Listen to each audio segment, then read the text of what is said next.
అమెరికాతో కాదు. ప్రాబ్లం ఇప్పుడు కూడా ఇజ్రాయెల్కి ఉంది, అమెరికాకి ప్రాబ్లం లేదు. ఇజ్రాయెల్ ప్రాబ్లం ఎందుకంటే ఇజ్రాయెల్ని ఆక్రమించుకుంటా రెండు చోట్ల నుంచి, ఒకటి గాజా నుంచి హమాస్, లెబనాన్ నుంచి హెజ్బుల్లా, అది కాకుండా హూతీలు రెడ్ సీ దగ్గర యెమెన్లో కూర్చున్నారు. వీళ్ళు ముగ్గురు ఈ ప్రాక్సీస్ కలిసి ఇజ్రాయెల్ మీద దాడి చేస్తూనే ఉంటారు రెగ్యులర్గా. వాళ్ళని అరికట్టడానికే ఫస్ట్ ఫేజ్లో అక్టోబర్ 7th ఆ రోజు జరిగిన ఇజ్రాయెల్ మీద దాడి జరిగిన తర్వాత ఇజ్రాయెల్ ఆల్మోస్ట్ హమాస్ లీడర్షిప్ని కంప్లీట్గా ఫినిష్ చేసేసారు. హమాస్ తర్వాత ఒక సీజ్ ఫైర్కి వచ్చారు. వాళ్ళు బతుకున్న హాస్టేజెస్ని రిటర్న్ చేశారు, చనిపోయిన వాళ్ళ డెడ్ బాడీస్ కూడా రిటర్న్ చేశారు, ఇజ్రాయలీ హాస్టేజెస్. అది అక్కడికి ఆగిపోయింది అది. కానీ ఇప్పుడు కూడా హమాస్ని డిసార్మ్ చేయలేదు. ఆ రోజు ప్రెసిడెంట్ ట్రంప్ చెప్పారు హమాస్ని డిసార్మ్ చేయాలంటే వాళ్ళ ఆయుధాలన్నీ కింద పెట్టి సరెండర్ కావాలి, వాళ్ళు ఇవాళ దాకా చేయలేదు. అక్కడ కూడా ట్రంప్ ఫెయిల్ అయ్యారు, ఎందుకంటే ఆ సరెండర్ నెగోషియేట్ చేసిన ట్రంపే అప్పుడు యుఎస్ గవర్నమెంట్. ఇటు హెజ్బుల్లా వాళ్ళ కంప్లీట్ లీడర్షిప్ని కొట్టుపడిన తర్వాత కూడా హెజ్బుల్లా ఇంకా చాలా యాక్టివ్ ఉన్నారని తెలిసిపోయింది ఇప్పుడు. ఇజ్రాయెల్ ఏమో లిటనీ రివర్ దాకా అంటే సదర్న్ లెబనాన్ దాకా మొత్తం ఆక్యుపై చేసుకున్న తర్వాత కూడా 130,000 మంది అక్కడి నుంచి వాళ్ళు కంప్లీట్గా మూవ్ చేసేసారు పాపులేషన్, లెబనీస్ పాపులేషన్ని. దాని తర్వాత కూడా స్టెబిలైజ్ చేయలేకపోతున్నారు. వాళ్ళు ఆ యుద్ధంలో అక్కడ కంప్లీట్గా ఇన్వాల్వ్ ఉన్న టైంలో ప్రెసిడెంట్ ట్రంప్ ఎవరి దగ్గర అడగకుండా పాకిస్తాన్ ఒక ప్రపోజల్ ఇచ్చారు, దాన్ని బట్టి నేను అంగీకరిస్తున్నాను అని చెప్పేది I think it's a biggest diplomatic failure of America. Possibility దీని నుంచి ట్రంప్ రికవర్ కారు. ఒకటి మిడ్ టర్మ్ పోల్స్ పోతుంది, దాని తర్వాత దానికన్నా ముందు కూడా ఇప్పుడు జరగబోయే ఆయనకి వ్యతిరేకంగా ఉన్న ఛాలెంజ్ 20 నెక్స్ట్ ఎలక్షన్కి అఫ్కోర్స్ ఆయన నెక్స్ట్ ఎలక్షన్ పోటీ చేయలేరు, కానీ జేడీ వ్యాన్స్ లాంటి వాళ్ళు they will start taking upper hand. ఎందుకంటే ఈ యుద్ధం విరుద్ధంగా ఉన్నారు జేడీ వ్యాన్స్. స్టార్టింగ్ నుంచి మీకు గుర్తుంటుంది, was totally oppose to this war. ఎందుకు ఈ యుద్ధం అక్కర్లేదు, మన యుద్ధం కాదు కదా, ఇది ఇజ్రాయెల్ వాళ్ళ యుద్ధం, వాళ్ళు చూసుకుంటారని చెప్తే ట్రంప్ వినలేదు. ట్రంప్ వెళ్ళి దిగాడు దీంట్లో. ఇప్పుడు ఇజ్రాయెల్ ఏమంటున్నారంటే మా దగ్గర మీరు అసలు కన్సల్టే చేయలేదు, చేయకుండా మా గురించి మీరు ఎట్లా పీస్ డీల్ చేస్తారు, మా వైపు ఉన్నది మేము చూసుకుంటాం, హెజ్బుల్లా డీల్ చేస్తున్నది మేము, you cannot agree to Iran's condition saying హెజ్బుల్లాని ముట్టకూడదని మీరు ఎట్లా అంటారండి, అది హౌ ఇట్స్ నాట్ పాసిబుల్ అని. దానికోసం ఇవాళ పొద్దున కూడా ఈ సీజ్ ఫైర్ అనౌన్స్మెంట్ జరిగిన తర్వాత కూడా ఆల్మోస్ట్ 4 గంటల సేపు ఇజ్రాయెల్ బేరూట్ మీద చుట్టుపక్కల ఏరియాస్ మీద బాంబింగ్ చేశారు. వాళ్ళు ఇంకా చేస్తారు కూడా. ఇజ్రాయెల్ ది సీజ్ ఫైర్ని అంగీకరించరు. అఫ్కోర్స్ ఇరాన్ మీద దాడి చేయరు, కానీ హెజ్బుల్లా వైపు నుంచి మిగతా హమాస్ ఎవరైనా వాళ్ళ మీద దాడి చేస్తే definitely they will react to it. ఇజ్రాయెల్లో ఉన్న ఆపోజిషన్ లీడర్, యూజువల్లీ వీళ్ళ ఆపోజిషన్ లీడర్స్ క్రిటిసైజ్ చేయరు వాళ్ళ గవర్నమెంట్, మనలా కాదు. యుద్ధం ఉంటే వాళ్ళు గవర్నమెంట్ని బ్యాక్ చేస్తారు, కానీ గవర్నమెంట్ వ్యతిరేకంగా మాట్లాడరు. కానీ అక్కడున్న ఆపోజిషన్ లీడర్ కూడా వాళ్ళు ట్వీట్ చేశారు. ఆయన ఏమన్నారంటే ఇది ఏంటి నెటన్యాహుని ఇట్లా ఇన్సల్ట్ చేశారు ట్రంప్, ఇజ్రాయేలీ ప్రజల్ని ఇన్సల్ట్ చేశారు, మన దగ్గర అడగకుండా మన వ్యతిరేకంగా పోరాడుతున్న టెర్రరిస్ట్ వాళ్ళని సపోర్ట్ చేస్తూ ట్రంప్ ఎట్లా సీజ్ ఫైర్ డిక్లేర్ చేస్తారు, నెటన్యాహు హెస్ ఫెయిల్డ్ అన్నారు. ఇది పెద్దగా స్టేట్మెంట్, ఎందుకంటే దగ్గర ఇజ్రాయెల్లో ఎలక్షన్స్ వస్తుంది, దగ్గరే 2-3 నెలలు వచ్చేస్తుంది ఎలక్షన్. దాంట్లో నెటన్యాహు ఇప్పుడు దాకా లీడింగ్లో ఉన్నారు. కానీ ఈ స్టేట్మెంట్తో, ఈ సీజ్ ఫైర్తో బహుశా నెటన్యాహు ఫ్యూచర్ కూడా డౌట్లో ఉంది ఇప్పుడు. ఇజ్రాయెల్ లాబీ, యూఎస్లో ఉన్న లాబీ చాలా పవర్ఫుల్. ఇది ఏ అమెరికన్ ప్రెసిడెంట్ అయినా, రిపబ్లికన్ అయినా, డెమోక్రాట్ అయినా భయపడతారు. మీడియా వాళ్ళ చేతిలో ఉంది, ఫైనాన్స్ వాళ్ళ దగ్గర ఉంది. సో ఈ జూయిష్ లాబీ అనేది చాలా పవర్ఫుల్ లాబీ. వాళ్ళు ఇప్పుడు చూడండి, ఎందుకంటే ఈ సీజ్ ఫైర్ ఎట్లయినా ఉండదు ఎక్కువ రోజులు, ఎందుకంటే దీంట్లో పెట్టిన కండిషన్స్ అమెరికా అంగీకరిస్తే ట్రంప్కి అక్కడ ఉద్యోగం ఉండదు రేపు. ఇటువైపు ఇరాన్ ఇంకా స్ట్రాంగ్ అయిపోతారు, ఎందుకంటే మీరు మా యురేనియం ముట్టకూడదని చెప్పి 10-point అగ్రిమెంట్లు రాస్తే president Trump says it's a workable agreement. ఆయన స్ట్రేట్ అవే రిజెక్ట్ చేసేయాలి ఉండే, మిసైల్స్ ముట్టకూడదు, ఎస్ అన్నారు ట్రంప్. అమెరికన్ ఫోర్సెస్ గల్ఫ్ నుంచి మొత్తం విత్డ్రా చేసుకోవాలి, ఎక్కడెక్కడ డిప్లాయ్ ఉన్నారో వెళ్ళిపోవాలి, మీ బేస్లు కూడా ఇక్కడ ఉండకూడదు. ఆలోచించండి సౌదీ అరేబియా సంగతి, వాళ్ళు భయపడతారు. Osama bin Laden next version వచ్చి సౌదీ అరేబియాని టేక్ ఓవర్ చేసుకుంటారు రేపు. ఖతార్ కూడా అంతే, 4 లక్షల మంది వాళ్ళ పాపులేషన్. ఈజీగా టేక్ ఓవర్ చేసుకోవచ్చు ఖతార్ని. ఆర్మీ లేదు, ఏం లేదు వాళ్ళ మీద. రేపు ఈవెన్ సేమ్ ఇరాన్ దాడి చేస్తే కూడా ఏం చేయలేరు వాళ్ళు రేపు. ఎందుకంటే ఇరాన్ దగ్గర చాలా యాక్టివ్ ఆర్మీ ఉంది. వాళ్ళు 2 యుద్ధాలు చేశారు ఇప్పుడు దాకా. అమెరికాని అడ్డుకున్నారు ఇంత బాగా. సో రేపు ఇట్లాంటి సిచ్యువేషన్లో గల్ఫ్ కంట్రీస్ రియలీ భయపడతారు ఈ సీజ్ ఫైర్తో. ఇప్పుడు సరే ఫైనల్ సీజ్ ఫైర్ టెక్స్ట్ ఏమొస్తుందో చూద్దాం. కానీ అమెరికా ఇప్పుడు ఏమంటున్నారు, ఇప్పుడు లేటెస్ట్ నేను మీతో మాట్లాడే ముందు I was checking the news. America అంటున్నారు ఇరాన్ని రీబిల్డ్ చేయడానికి, అంటే వీళ్ళు బాంబ్ చేసి డెస్ట్రాయ్ చేయని రీబిల్డ్ చేయడానికి సహాయం మేము చేస్తాం. అసలు ఎందుకు స్టార్ట్ చేశారు, ఎందుకని డిస్ట్రాయ్ చేశారు? అదే కదా, అది ట్రంప్కే తెలియదు. సో ట్రంప్కి 25th అమెండ్మెంట్ తీసుకొస్తున్నారని చెప్పి చాలా మటుకు రూమర్స్ ఉండే, కానీ అది జరగదు. ఎందుకంటే 2/3 మెజారిటీ కావాలి. అంటే బేసిక్లీ వాళ్ళ ప్రెసిడెంట్కి మెంటలీ అన్స్టేబుల్, ఆయన కరెక్ట్గా పని చేయలేరు అని చెప్పేసి అమెరికన్ కాన్స్టిట్యూషన్లో కండిషన్ ఉంది. అది ఈయన దగ్గర న్యూక్లియర్ ఫుట్బాల్ ఉంది, అంటే వాళ్ళ న్యూక్లియర్ బటన్ ప్రెస్ చేసే బ్రీఫ్ కేస్ ఉంది. ఇట్లాంటి మనిషి దగ్గర ఇట్లాంటి పవర్ ఉండకూడదు. ఈజ్ మెంటలీ అన్స్టేబుల్ అని డిక్లేర్ చేసి యుఎస్ కాంగ్రెస్లో 2/3 మెజారిటీతో రెజల్యూషన్ పాస్ చేస్తే ప్రెసిడెంట్ తీసి వైస్ ప్రెసిడెంట్ కూర్చోబెట్టచ్చు. ఇన్ఫాక్ట్ దీనికన్నా ముందు ప్రెసిడెంట్ చనిపోయినప్పుడు వైస్ ప్రెసిడెంట్ అయింది మన జాన్ ఎఫ్ కెనడీ టైంలో, వెన్ హీ వాజ్ అసాసినేటెడ్. అప్పుడు జరిగింది అది. ఇది అసాసినేషన్ కాదు, కానీ ఇది మెంటలీ డీకెపాసిటేట్ అయిపోయాడు, ఈయన మెంటల్ ఫ్యాకల్టీస్ పనిచేయట్లేదని. సో ప్రెసిడెంట్ ట్రంప్కి ఇదొక పెద్ద పొలిటికల్ డిఫీట్. ఇది ఆయన బయట చూపించట్లేదు ఎక్కువ. బయట ఏమో అన్నీ మేము గెలిచేసాం, అయిపోయింది, అది ఇదని చెప్పుకుంటాను. కానీ విత్ ఇన్ హిమ్సెల్ఫ్ ఆయనకు తెలుసు, ఒకటి రిపబ్లికన్స్ వైపు నుంచి చాలా పెద్ద బ్యాక్లాష్ జరిగింది. ఆయన ఓన్ మెగా అంటే make America great again crowd, వాళ్ళ వైపు నుంచి కూడా చాలా మటుకు ఏం చెప్తారు, ఒక బ్యాక్లాష్ జరిగింది. నవంబర్లో జరగబోయే మిడ్ టర్మ్ పోల్స్ ఓడిపోతా అని తెలిసిపోయింది. సో దానికోసం కంప్లీట్గా విత్డ్రా చేసుకున్నారు. ఇప్పుడు ఇరాన్ ఇచ్చిన పాయింట్స్ మీరు పక్కన పెడితే కూడా దాంట్లో చాలా మటుకు అమెరికాకి కావాల్సింది ఏం జరగట్లేదు. One of the main things అమెరికాకి ఏం కావాలంటే వాళ్ళ యురేనియం. ఇప్పుడు యురేనియం గురించి మాట్లాడలేదు. యురేనియం ప్యూరిఫికేషన్, యురేనియం ఏంటి ఏం లేదు. బహుశా ఏం జరగవచ్చు అంటే ఈ అగ్రిమెంట్లో ఇరాన్ నెక్స్ట్ ఒక 5 సంవత్సరాలకి యురేనియం ప్యూరిఫికేషన్ బిలో 20% పెట్టుకుంటామని ఒక అష్యూరెన్స్ ఇస్తారు. అది వాళ్ళు చేస్తారో లేదో డిఫరెంట్ థింగ్. ఐఏఈఎన్ ఇన్స్పెక్టర్స్ని అలౌ చేస్తారా లేదో అది కూడా చూడాల్సింది. రెండవది వాళ్ళు స్ట్రెయిట్ ఆఫ్ హార్మూజ్ కంట్రోల్ చేయడం. ఇదొక పెద్ద ఇష్యూ కాబోతుంది కవిత గారు. ఎందుకంటే స్ట్రెయిట్ ఆఫ్ హార్మూజ్ దీనికన్నా ముందు, యుద్ధానికన్నా ముందు ఫ్రీగా ఉండే, ఎవరైనా వెళ్ళొచ్చు, ఎవరైనా రావచ్చు. రోజుకి 120 షిప్లు ఒటువైపు వెళ్తుంటుంది, బయటకు వస్తుంటుంది. ఇప్పుడు ఇరాన్ ఏమంటున్నారంటే మేము దాని మీద ఒక టోల్ పెట్టబోతున్నాం. అది కూడా అమెరికా ఇండైరెక్ట్లీ ఎస్ అని చెప్పారు. ఆలోచించండి. ఎందుకంటే అమెరికాకి ప్రాబ్లం లేదు. అక్కడ వెళ్తున్న most of the ships India వైపు, చైనా వైపు వెళ్తున్న షిప్స్ ఉంటుంది, సౌత్ ఈస్ట్ ఏషియా వైపు వెళ్తున్న షిప్స్ ఉంటుంది, యూరోప్ వైపు వెళ్తుంటుంది. సో ఇరాన్ ఏమంటున్నారంటే మేము ప్రతి షిప్ మీద దాని total consignment value, for example ఒక $200 million అనుకోండి, ఆయిల్ లేకుంటే కంటైనర్ కార్గోను, నంబర్ తీసుకుంటున్నాను నేను, దాని మీద 1% మేము we will put a toll duty. అంటే ఎంత అవుతుంది? ఇట్ విల్ బి $200 million అంటే $2 million. అప్పుడు షిప్ వాళ్ళు ఏమంటున్నారంటే ఇది మంచిది, ఎందుకంటే ఇప్పుడు మేము ఇన్సూరెన్స్ కోసం 10 నుంచి 15% ఇన్సూరెన్స్ కడుతున్నాం టోటల్ కార్గో వాల్యూ మీద. 1% అయితే చీప్ కదా. ఇరాన్కి డబ్బులు ఇచ్చేసి ఇన్సూరెన్స్ అక్కర్లేదు, మాకు మినిమం ఇన్సూరెన్స్ తీసుకుంటామని చెప్పి వాళ్ళు మినిమం తీసుకుంటారు అంతే. సో ఇదొక పెద్ద విక్టరీ ఇరాన్కి. ప్రతి షిప్ నుంచి 1, 2 మిలియన్, 3 మిలియన్, 4 మిలియన్ దొరికితే వాళ్ళు ఏమంటున్నారంటే ఇది ఎందుకు తీసుకుంటున్నా మీరు అర్థం చేసుకోండి. మా ఇన్ఫ్రాస్ట్రక్చర్ని అమెరికా అండ్ ఇజ్రాయెల్ కలిసి మొత్తం డిస్ట్రాయ్ చేశారు. దాన్ని మళ్ళీ మేము రీకన్స్ట్రక్ట్ చేయాలంటే మాకు డబ్బులు కావాలి. మా దగ్గర డబ్బులు లేవు. మాకు లాస్ట్ ఒక 15 సంవత్సరాల నుంచి, ఈవెన్ టిల్ ఒబామా టైం నుంచి మా మీద శాంక్షన్స్ ఉంది. మేము మా ఆయిల్ అమ్మలేకపోతున్నాం ఇంటర్నేషనల్ మార్కెట్లో డాలర్ వాల్యూతో.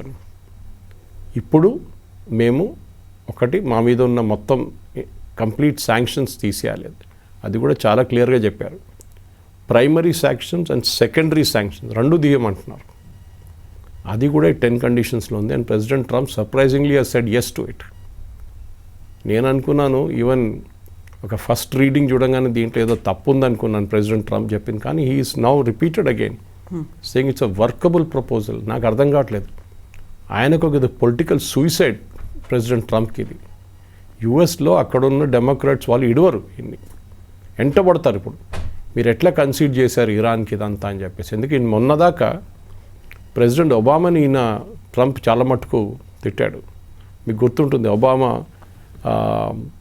ఇరాన్కి 90 మిలియన్ ఎంతో డాలర్లు ఇచ్చారని చెప్పి ఒక పెద్ద స్టేట్మెంట్ ఇచ్చారు. ఇరాన్ న్యూక్లియర్ డీల్ సైన్ చేసిన తర్వాత అది యాక్చువల్లీ ఇరాన్ డబ్బులు ఉండేది, అమెరికా పాకెట్ నుంచి ఇవ్వలేదు, ట్యాక్స్ పేర్ నుంచి. ఇరాన్ అసెట్ సీజ్ చేసుకున్న డబ్బులు రిటర్న్ చేశారు అంతే. అదే అగ్రిమెంట్లో ఉండే. ఆ అగ్రిమెంట్ ట్రంప్ క్యాన్సిల్ చేశారు. ఇప్పుడు ఆలోచించండి, ఒక అగ్రిమెంట్ ఉండే ముందు, దట్ అగ్రిమెంట్ వాస్ క్యాన్సిల్డ్. ఇప్పుడు కొత్త అగ్రిమెంట్ ఉంటే అది కూడా లేదు, అగ్రిమెంట్ అక్కర్లేదు అంటున్నారు ఇరాన్. ఇంకా అయిపోయింది, మేము ఏం కావాలంటే చేసుకుంటాం యురేనియంతో.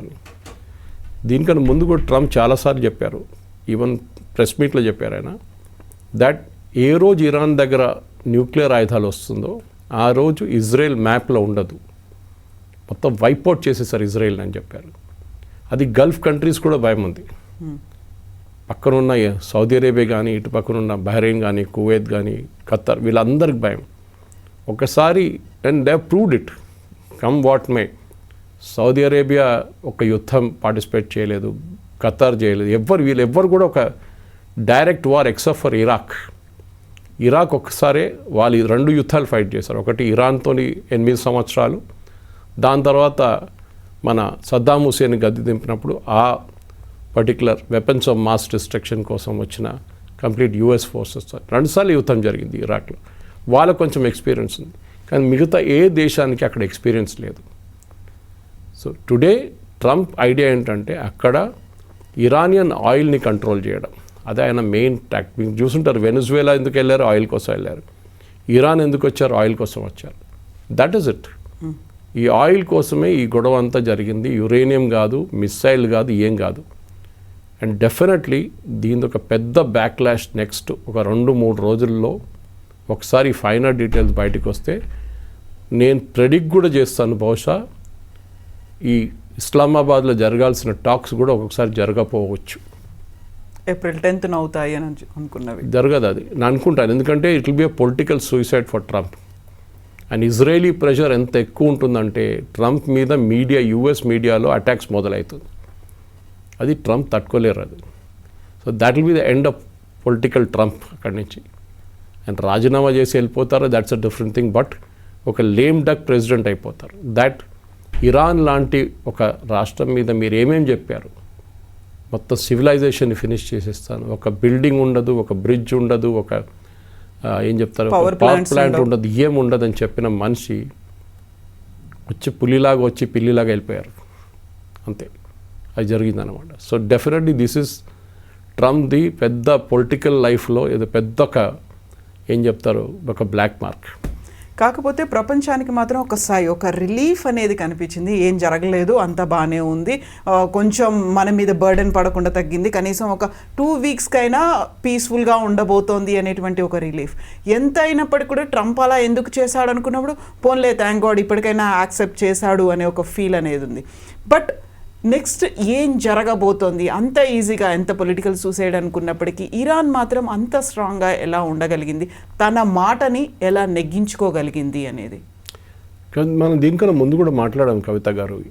ఇరాన్ సద్దాం హుసేన్తో 8 నుంచి 9 సంవత్సరాల యుద్ధం ఒకటి ఉండే. ఇంగ్లీష్లో అంటారు కటింగ్ యువర్ టీత్ అంటారు, అంటే మీ ఎక్స్పీరియన్స్ మీరు అక్కడి నుంచి వచ్చింది. 9 సంవత్సరాలు సద్దాం హుసేన్ లాంటి ఇరాక్లో ఉన్న ఆర్మీతో పోరాటం చేయడం అనేది ఈజీ కాదు.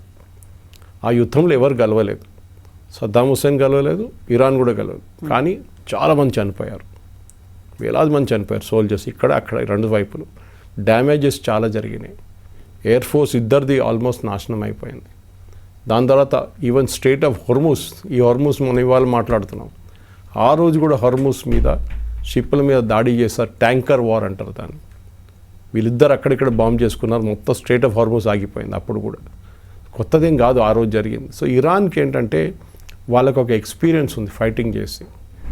రెండవది దానికన్నా ముందు కూడా మాట్లాడాం మనం, ఇది ఒక మేజర్ ఎనిమీతో మీరు పోరాడుతున్నప్పుడు, అది యుక్రెయిన్ రష్యా వార్లో కూడా చూస్తున్నాం మనం. మీకు తెలుసు చాలా క్లియర్గా యుఎస్ ఎయిర్ ఫోర్స్ అంటే one of the best in the world. వాళ్ళ నేవీ చాలా పెద్దది, వాళ్ళ ఆర్మ్ ఫోర్సెస్ వాళ్ళు ఎట్లయినా వాడుకోవచ్చు. కానీ మీ దగ్గర ఏముంది? మీ దగ్గర రెవల్యూషనరీ గార్డ్స్ ఉన్నారు, వాళ్ళ బసీజ్ ఫోర్స్ ఉన్నారు, మీ దగ్గర రెగ్యులర్ ఆర్మీ ఉన్నారు, వాళ్ళ ఆయుధాలు లేవు. మీరు ఎట్లా పోరాడతారు మళ్ళీ? So what is called asymmetric warfare. వాళ్ళు మీ మీద ఎయిర్ ఫోర్స్ పెట్టి బాంబింగ్ చేస్తే మీరు స్ట్రేట్ ఆఫ్ హార్మోజ్ గుంచుకోండి, అయిపోయింది. మీరు వాళ్ళు దాడి చేస్తే మీరు పక్కన సౌదీ అరేబియా మీద దాడి చేయండి. ఇది యుఎస్ చేసిన అన్నిటికంటే పెద్ద తప్పు. ఎందుకంటే ఏ రోజు ఫిబ్రవరి 28 వాళ్ళ సుప్రీం లీడర్ మీద దాడి చేస్తే ఇజ్రాయెల్ తీసుకొచ్చి చేపించారని ఇప్పుడు చెప్తున్నారు. ఇజ్రాయెల్ కూడా అంగీకరిస్తున్నారు. ఎందుకంటే ఇంత మంచి ఛాన్స్ ఎప్పుడు దొరకదు. 40 మంది లీడర్లు, సీనియర్ లీడర్లు ప్లస్ సుప్రీం లీడర్ని కొట్టడానికి ఇంత మంచి ఛాన్స్ ఎప్పుడు దొరకదని చెప్పి కొట్టేశారు. ప్రెసిడెంట్ ట్రంప్ ఎక్స్పెక్టేషన్స్ ఏముండే అక్కడి నుంచి 3వ 4వ రోజులు ఇరాన్ సరెండర్ అయిపోతారు. మీకు గుర్తుంటుంది ఆ వర్డ్ ఆయన ఎప్పుడో యూజ్ చేస్తుంటే, ఐ వాంట్ కంప్లీట్ సరెండర్. కానీ ఇప్పుడు సరెండర్ పోయి ప్రెసిడెంట్ ట్రంప్ సరెండర్ అయ్యారు అమెరికాలో. సో అమెరికా టుడే ఇరాన్ ముందు ఒక ఆల్మోస్ట్ అపాలజెటిక్గా నిలబడి, స్కూల్లో ఒక స్టూడెంట్ని ఒక టీచర్ పనిష్మెంట్ ఎట్లా ఇస్తారు వాళ్ళు ఇస్తున్నారు ఇరాన్ ఇవాళ. నా మాట మీ ఆ రోజు చెప్పాం, మా మీద దాడి చేయకూడదు, మీరు చేశారు. Now you face the music. We will finish the nation, we will obliterate it. ఏం మిగలదు, వాళ్ళ దగ్గర ఏం లేదు అని చెప్పిన మనిషి ఇవాళ వాళ్ళతో మాట్లాడడానికి రెడీగా ఉన్నారు. ఆలోచించండి. ఇప్పుడు ఇరాన్ వర్సెస్ ఇజ్రాయెల్ రెండు ఒకరినొకరు టార్గెట్ చేసుకున్నారు, రెండు ఒకరినొకరు ఎలిమినేట్ చేసుకుందాం అనుకున్నారు. ఆ ఇద్దరి మధ్య జరగాల్సిన యుద్ధంలో అమెరికా ఎంటర్ అయిపోయింది. అమెరికా ఏదో సీజ్ ఫైర్ కోసం తీసుకొచ్చింది, ఇరాన్ దాన్ని యాక్సెప్ట్ చేసింది. బట్ మెయిన్ అక్కడ ఎనిమీ అనేది ఇజ్రాయెల్ అలాగే ఉంది. అండ్ ఇజ్రాయెల్ నాట్ యాక్సెప్టింగ్, మీ ఇద్దరి మధ్య సీజ్ ఫైర్ అయిందేమో, నేను ఇక్కడ ఉన్నాను, నేను స్టిల్ వెయిటింగ్, స్టిల్ ఆన్ అనేటువంటి ఒక మాట చెప్తోంది. బట్ ఇరాన్ ఇజ్రాయెల్ వైపు చూస్తుందా, అమెరికా చేసిన దాంతో ఆగిపోతుందా? ఇజ్రాయెల్ ప్రాబ్లం ఏంటంటే right of existence.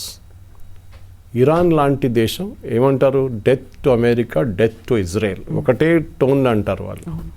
Death to America అని చెప్పి ఆగి 10 నిమిషాల తర్వాత డెత్ టు ఇజ్రాయెల్ అని చెప్పారు, ఒకటే టోన్లో చెప్తారు. అంటే అమెరికా మొత్తం ధ్వంసం అయిపోవాలి, ఇజ్రాయెల్ కూడా ధ్వంసం అయిపోవాలి. ఇజ్రాయెల్ ఇవాళ నిన్నటి నుంచి మొదలు కాలేదు, 1960s వాళ్ళకి ప్రాబ్లం స్టార్ట్ అయింది. అప్పుడున్న ఈజిప్ట్ కానీ, జార్డన్ కానీ, సిరియా వీళ్ళందరూ కలిసి దాడి చేశారు. మీరు 6 Day వార్ గుర్తుంటుంది, గోల్డా మీర్ ప్రధానమంత్రి ఉండే ఆ టైంలో, అది కూడా కలిచారు ఇజ్రాయెల్. ఇజ్రాయెల్కి ఏంటంటే రైట్ ఆఫ్ ఎగ్జిస్టెన్స్. మీరు 2 నేషన్ థియరీలో అంటే ప్యాలెస్టైన్ అండ్ ఇజ్రాయెల్ ఉండొచ్చు అని చెప్పి యుఎన్లో కూడా రెజల్యూషన్ పాస్ చేసినప్పుడు కూడా అరబ్ నేషన్స్ ఇప్పుడు కూడా సౌదీ అరేబియా కానీ, ఖత్తర్ కానీ, బహ్రెయిన్ కానీ, కువైత్ కానీ వీరు ఎవ్వరు అంగీకరించట్లేదు ఇజ్రాయెల్ని. ఓన్లీ 1 GCC మెంబర్ UAE వాళ్ళు అంగీకరించారు అబ్రహాం అకార్డ్స్తో. అబ్రహాం అకార్డ్స్ సంతకం పెట్టడానికి సౌదీ అరేబియా రెడీ ఉన్న 2 రోజుల ముందు October 7th జరిగింది. చాలామంది అంటున్నారు అది కావాలని చెప్పి ఇరాన్ చేపించారు, సో దట్ ఇజ్రాయెల్కి గల్ఫ్ కంట్రీస్లో ఒక కాలు పెట్టడానికి చోటు దొరకకూడదు. In fact the first El Al flight, Israeli airline flight, national carrier UAEలో దిగింది దానికన్నా 2 రోజుల ముందు, రెగ్యులర్ డిప్లొమాటిక్ రిలేషన్స్ కోసం. అది మీరు కళలో కూడా మీకు రాదు అది, అంటే ఇజ్రాయెల్ ఒక ఎయిర్క్రాఫ్ట్ వచ్చి ల్యాండ్ రావడం దుబాయ్లో అని. But it happened. కానీ ఇప్పుడున్న పరిస్థితుల్లో డెఫినెట్గా బెంజమిన్ నెటన్యాహు మీద చాలా పెద్ద ప్రెషర్. మీరు ట్రంప్ అంటున్నాం మనం, ఇప్పుడు ట్రంప్ కన్నా చాలా ఎక్కువ ప్రెషర్ బెంజమిన్ నెటన్యాహు మీద ఉంటుంది. ఈ యుద్ధం ఆపకూడదు, to continue because for them it's existence. ఇవాళ మీరు హెజ్బుల్లాకి ఒక 2 వారాలకు గడిపిస్తే వాళ్ళు రీఆర్గనైజ్ చేసుకుంటారు, కావాలని ఆయుధాలు తెప్పించుకుంటారు, వాళ్ళ ఫోర్సెస్ని రీఆర్గనైజ్ చేసుకుంటారు, లాంచర్స్ని పెట్టుకుంటారు, అన్నీ రెడీ చేసుకుంటారు వాళ్ళు. ఇప్పుడు వాళ్ళు బ్యాక్ ఫుట్లో ఉన్నారు, రేపు వాళ్ళు ఫ్రంట్ ఫుట్లో వచ్చేస్తారు. ఇది ఇజ్రాయెల్ భయం ఇది, and they are genuinely correct, దాంట్లో తప్పలేదు. సో ప్రెసిడెంట్ ట్రంప్ ఇప్పుడు ఏమైపోతుందంటే, ప్రెసిడెంట్ ట్రంప్ ఫస్ట్ నెటన్యాహుతోనే వెళ్ళారు, ఇప్పుడు నెటన్యాహు విరుద్ధంగా మాట్లాడాల్సి వస్తుంది. At the same time Israel US help లేకుండా ఏం చేయలేరు. వాళ్ళ దగ్గర ఉన్న ఎయిర్క్రాఫ్ట్ చూడండి, F-35 is a US aircraft, F-15, F-16 కూడా ఉంది వాళ్ళ దగ్గర. చాలా మటుకు వాళ్ళ దగ్గర ఉన్న ఆయుధాలు అన్ని US నుంచి కొనుక్కున్నారు. సో ఏ US ప్రెసిడెంట్ అయినా కానీ ఇజ్రాయెల్ని ఇగ్నోర్ చేయలేరు, ఇప్పుడు కూడా ట్రంప్ చేయలేరు. కానీ ఇవాళ రేపు నేను ఇజ్రాయెల్కి ఆయుధాలు బంద్ చేసేస్తాను, Israel doesn't follow the ceasefire అంటే that president will not exist for long. ఆయన పదవి పోతుంది ఇండైరెక్ట్గా, అంటే పవర్లెస్ అయిపోతారు. ఇజ్రాయెల్ వాళ్ళ యుద్ధం వాళ్ళు నడిపించుకుంటారు వాళ్ళు ఎందుకంటే ఫదం ఇది కాకుండా ఒక సంవత్సరం తర్వాత మళ్ళీ మొదలవుతుంది ఇది ఇష్యూ. ఇటు నుంచి హెజ్బుల్లా కొడతారు, అటు నుంచి హమాస్ వాళ్ళు చేస్తారు, అక్కడి నుంచి హూతీలు కొడతారు. Same problem will start. Israel ఇప్పుడు కాదు, వాళ్ళ ఫార్మేషన్ టైం నుంచే వాళ్ళకి ప్రాబ్లం ఉంది. అప్పటి నుంచి Palestine Liberation Organization Yasser Arafat మీకు గుర్తుంటుంది, వాళ్ళు చేసిన టెర్రరిస్ట్ అటాక్ అయితే ఏం లేదు. ఇప్పుడు జరుగుతున్నాయి అసలు ఏం లేదు. అప్పుడు చాలా మటుకు టెర్రరిస్ట్ అటాక్ జరుగుతుండే. వాళ్ళ ఒక ఎయిర్లైన్ని హైజాక్ చేసి కంపాలా తీసుకెళ్లారు, ఎంటబే, మీకు గుర్తుంటుంది. అది కాకుండా మ్యూనిక్ ఒలింపిక్స్లో వాళ్ళ ఒలింపియన్స్ని చంపారు 1971లో. ఎస్, అట్లా చాలా జరిగినాయి. So Israel knows it's a right of వాళ్ళ ఎగ్జిస్టెన్స్ కోసం పోరాడుతున్నారు వాళ్ళు, ఇంకేం దానికి కాదు. వాళ్ళకి ఏ రోజు వాళ్ళ మీద దాడులు బంద్ అయితే they are peaceful with it. మనలాగనే మనకు కూడా ఇజ్రాయెల్ లాగానే మా చుట్టుపక్కల అందరు ఎనిమీస్ మనకు. ఒకవైపు పాకిస్తాన్, ఒకవైపు చైనా, మళ్ళీ ఇప్పుడు బంగ్లాదేశ్ ఉన్నారు. ఈ టెర్రరిస్ట్ వాళ్ళకున్న టెర్రరిజం మనకు కూడా ఉంది. దట్ ఈస్ వై ఇజ్రాయెల్ మనం ఒక వైబ్ మీట్ అవుతాం ఒక ప్లేస్లో. కార్గిల్ వార్లో మనకు యుద్ధానికి హెల్ప్ చేసిన ఒకటే దేశం ఇజ్రాయెల్. ఆయుధాలు ఇచ్చారు ఆ టైంలో. యుఎస్ కూడా ఇవ్వలేదు, వాళ్ళు GPS ఆఫ్ చేసేసారు యుఎస్ మన ట్రూప్స్ కోసం. ఇట్లాంటి పరిస్థితుల్లో డెఫినెట్గా ఇండియాకి సింపతి చాలా మటుకు ఇజ్రాయెల్తోనే ఉంది. అది ఇప్పుడు కాదు, మోదీ గారు అక్కడ వెళ్ళినప్పుడు కానీ నెట్న్యాహు గారు ఇక్కడ వచ్చినప్పుడు. అట్ ద సేమ్ టైం ఇరాన్తో కూడా మనకు ఒక కల్చరల్ లింక్ ఉంది, పాత కల్చరల్ లింక్. ఇక అందరు చాలామంది ఏమనుకున్నారంటే ఈ రెవల్యూషన్లో ఇరాన్ పోతే చాబార్ ఫోర్ట్ మనం ఇన్వెస్ట్మెంట్ పెట్టాం, అక్కడ పెట్టుబడి పెట్టాం, అది ట్రంప్ వాళ్ళ లాంటి రెజ్యూమ్ వస్తే వాళ్ళు గుంజుకుంటారు, చాబార్ ఫోర్ట్ మన చేతి నుంచి పోతుంది. పాకిస్తాన్తో చాలా close Trump, so Chabahar port India నుంచి తీసేసేయండి, ఇండియాకు యాక్సెస్ చేయకూడదు అంటారు పాకిస్తాన్. ట్రంప్ అంగీకరిస్తారు కూడా. కానీ it's good that this resume పడలేదు, వీళ్ళు డిస్పోజ్ చేయలేకపోయారు. సో రెజ్యూమ్ ఉంది ఇంకా. కానీ ఎంత ఏం చెప్తారు స్ట్రిక్ట్గా ఉంటారో రెజ్యూమ్ మనం చూడాల్సింది. ఎందుకంటే ఈయన రెజ్యూమ్ చేంజ్ అని అక్కడ వెళ్ళిండు ట్రంప్. ఇప్పుడు కూడా అంటున్నా రెజ్యూమ్ చేంజ్ అయిపోయింది. ఫస్ట్ లెవెల్ వెళ్ళిపోయారు, సెకండ్ లెవెల్ని కొట్టేసాం, మూడో లెవెల్ చాలా రీజనబుల్ మనుషులతో మాట్లాడా. మూడో లెవెల్ వాళ్ళు పంపించిన 10 ఐటెంలు చూడండి ఒకసారి. నార్మల్ మన దేశంలో కూర్చొని మనం రీడ్